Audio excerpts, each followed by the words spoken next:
to express your uniqueness. What the Illuminati have created is a whole human population of prison warders who are jumping on those that are stepping out of the norm. And it's interesting, when you get to the edge of that hassle-free zone in what you say and you think, you're not thinking, if I do, what about the head of the World Bank? What's he going to say if I do this? No. We're saying, what will my mother think? What about the guys down the bar and the people at work? What will they say?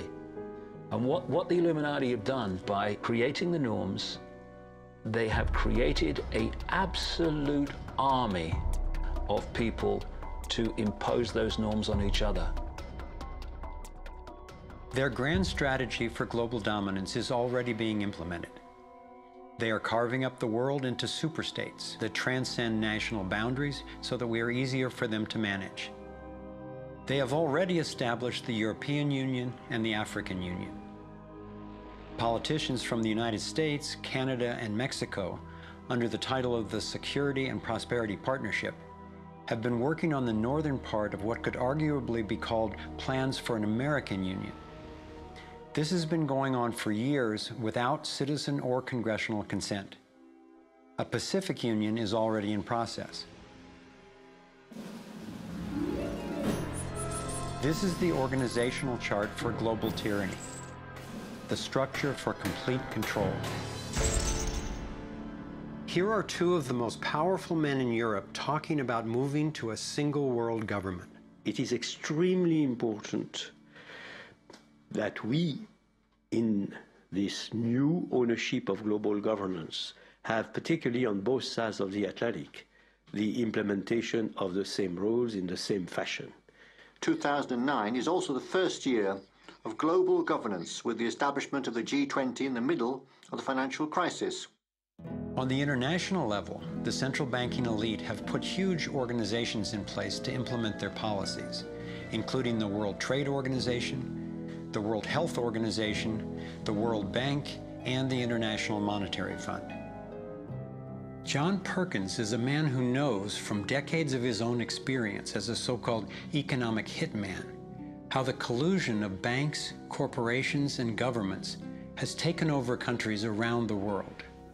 We use many techniques, but probably the most common is that we'll go to a country that has resources that our corporations covet, like oil, and we'll arrange a huge loan to that country from an organization like the World Bank or one of its sisters, but almost all of the money goes to U.S. corporations, not to the country itself. Corporations like Bechtel and Halliburton, General Motors, General Electric, these types of organizations, and they build huge infrastructure projects in that country, power plants, highways, ports, industrial parks, things that serve the very rich and seldom even reach the poor. In fact, the poor suffer because the loans have to be repaid, and they're huge loans, and the repayment of them means that the poor won't get education, health, and other social services, and the country is left holding a huge debt by intention.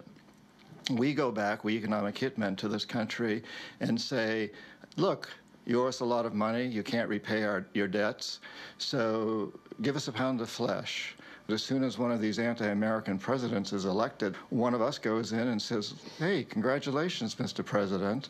Now that you're president, I just want to tell you that I can make you very, very rich, you and your family. I've got several $100 million in this pocket. If you play the game our way, if you decide not to, over in this pocket I've got a gun with a bullet with your name on it in case you decide to keep your campaign promises and throw us out.